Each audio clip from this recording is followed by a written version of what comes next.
좋은 아침입니다. 우리 찬양하시면서 아침 축복 시작하겠습니다.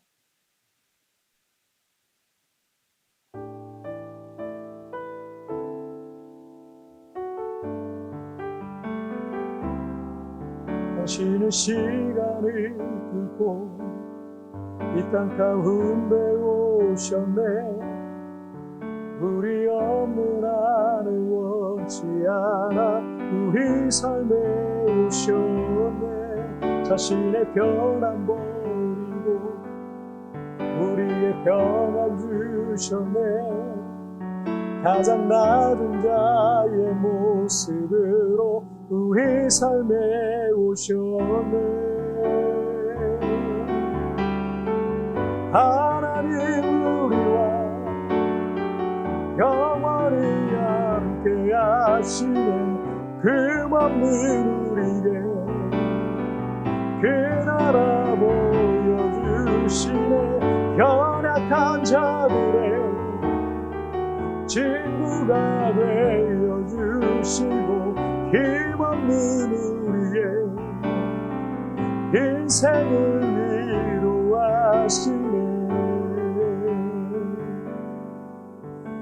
우리 같이 기도하시겠습니다. 살아계신 하나님 아버지, 꿈이 없는 우리에게 오셔서 하나님의 나라의 소망을 주시고 우리의 연약한 마음을 불쌍히 여기셔서 우리에게 힘이 되어주시고 그 하나님을 찬양합니다. 오늘 우리에게 주어진 인생을 살 때 어떻게 살아가야 될지 하나님 오늘 마태복음 마지막 시간을 통해서 하나님 그 분명하고 선명한 하나님의 하늘의 비전을 보게 하여 주옵소서. 감사하며 예수님의 이름으로 기도하옵나이다. 아멘. 자, 오늘 우리에게 주신 하나님 말씀은 마태복음 28장 18절부터 20절까지의 말씀 제가 공부해 오겠습니다. 예수께서 나와 말씀하여 이르시되 하늘과 땅의 모든 권세를 내게 주셨으니 그러므로 너희는 가서 모든 민족을 제자로 삼아 아버지와 아들과 성령의 이름으로 세례를 베풀고 내가 너희에게 분부한 모든 것을 가르쳐 지키게 하라. 볼지어다 내가 세상 끝날까지 너희와 항상 함께 있으리라 하시니라. 아멘. 21세기 들어서 그 IT 기기들의 발전은 정말 놀랍고 눈부실 정도입니다. 과거 30년 전에는 상상도 못할 그런 일들이 현실 속에서 지금 이루어지고 있는 거죠.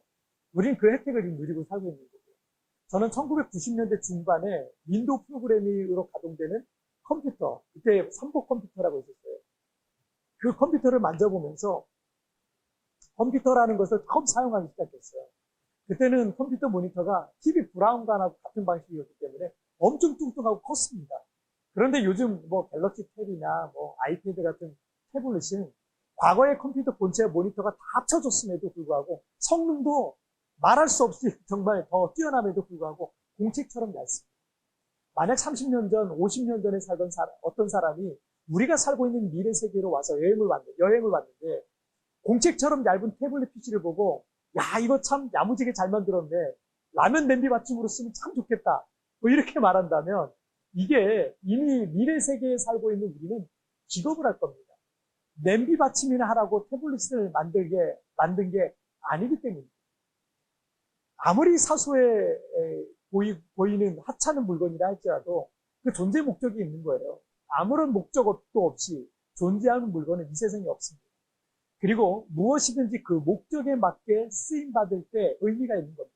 하물며 하나님의 형상으로 지음받은 우리 인간의 존재 목적은 하나님의 형상을 닮았기 때문에 그 존재 목적 역시 존귀한 하나님의 존재 목적을 닮아 있는 겁니다. 그런데 어떤 사람이 태블릿 PC를 라면 받침대로 쓰려고 하는 것처럼 존귀한 하나님의 형상으로 지음받은 사람들이 자신의 재능을 낭비하고 인생을 낭비하며 그 존재 목적에서 벗어나 살아가고 있는 경우가 많습니다. 그렇다면 우리는 어떻게 살아가야 할까요? 오늘 본문의 말씀을 통해서 그 질문에 답을 찾아볼 수 있을 것 같습니다. 마태복음의 마지막 구절인 오늘 본문 말씀은 예수님의 지상명령이라는 별명이 있어요.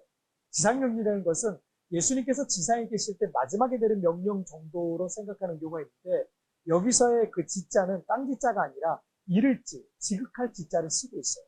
영어로는 The Great Commission, 위대한 위임 또는 The Great Command, 위대한 명령 이런 걸 말합니다. 지극히 높으신 하나님께서 가장 위대한 명령을 내주시고 가장 귀한 사명을 위임한다라는 그런 의미를 갖고 있는 겁니다. 19절과 20절 말씀을 한번 보실까요? 그러므로 너희는 가서 모든 민족을 제자로 삼아 아버지와 아들과 성령의 이름으로 세례를 베풀고 내가 너희에게 분부한 모든 것을 가르쳐 지키게 하라. 볼지어다 내가 세상 끝날까지 너희와 항상 함께 있으리라 하십니다. 예수님께서는 하늘로 승천하시기 전 주님을 믿는 제자들에게 세 가지 명령과 위임을 하셨습니다. 첫째, 모든 민족을 제자로 삼아라. 둘째, 성삼위의 이름으로 세례를 베풀라. 셋째, 하나님의 말씀을 가르쳐 지키게 하라. 이 명령은 예수님의 11 제자에게만 명령하신 게 아니라 그 자리에 모였던 500의 형제에게도 말씀하셨고, 더 나아가 예수님을 믿고 따르는 제자들인 우리 모든 사람들에게도 지금 명령하시고 위임하고 있는 것입니다. 이것은 풀타임 사역자들에게 주신 명령이 아닙니다. 예수님을 믿는 사람들이라면 그가 무엇을 하든 공부를 하든 직장 생활을 하든 사업을 하든 가정주부로 있든 나에게도 주신 이 위대한 명령과 위대한 위임을 잊어서는 안 됩니다. 배가 목적지를 잃으면 그 망망대해에서 유령처럼 방황할 수밖에 없는 겁니다. 우리가 인생의 바다에서 어떻게 살아야 하는지 그 목적을 잃으면 유령선처럼 방황할 수밖에 없는 거예요. 우리 모든 인생도 우리 모든 교회도 한 영혼을 전도하여 제자로 삼아서 세례를 베풀어 신실한 믿음의 사람으로 살아갈 수 있도록 말씀을 가르쳐 지키게 하는, 여러분 이 지상명령은 누구에게나, 우리 모든 믿는 자라면 누구에게나 있는, 결코 잊어서는 안 되는 말씀입니다. 존귀한 하나님의 형상으로 지음받은 여러분이 라면밭을 때나 하면 되겠습니까? 여러분의 인생을 낭비하고 재능을 낭비하며 이 세상에 썩어진 것만을 위해서 살아가야 되겠습니까? 무엇을 하든 어떤 직업을 갖고 있든 여러분의 삶의 현장에서 예수님의 지상명령을 이루어 가시기를 주님의 이름으로 축복합니다. 우리 함께 같이 기도하시겠습니다. 살아계신 하나님 아버지, 마태복음 28장 이제 마지막 구절을 통해서 예수님께서 승천하시기 전 우리에게 남기신 지상명령을 통하여서 예수님께서 하시는 그런 위대한 그 놀라운 사역들의 위대한 위임과 위대한 명령을 우리에게 주시고 있습니다.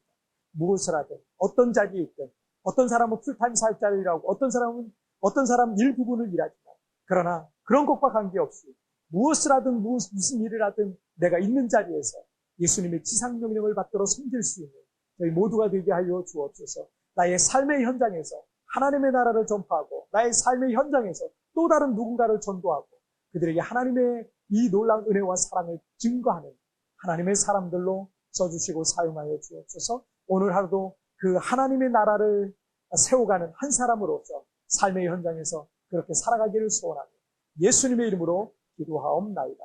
아멘. 자, 오늘까지 해서 이제 마태복음 28장까지 여러분 다 마쳤어요. 여러분 수고하셨고, 그리고 여러분 다음 주부터는 또 다른 말씀으로 여러분과 또 찾아뵙도록 하겠습니다. 여러분 뒤편에 오늘의 묵상 보시면서 개인적으로 묵상하시고요. 짧게라도 뜨겁게 기도하시면서 오늘 하루 주님과 동행하시기 바랍니다. 내일은 리마인드 3분 메시지를 통해서 여러분 찾아뵙도록 하겠습니다. 여러분 승리하세요. 여러분의 인생을 낭비하고 재능을 낭비하고 이 세상에 썩어진 것만을 위해서 살아가야 하겠습니까? 무엇을 하든 어떤 직업을 갖고 있든 여러분의 삶의 현장에서 예수님의 지상명령을 이루어 가시기를 축복합니다. 내 인생의 목적을 수정합시다. 삶의 현장에서 어떻게 지상명령을 이루며 사시겠습니까?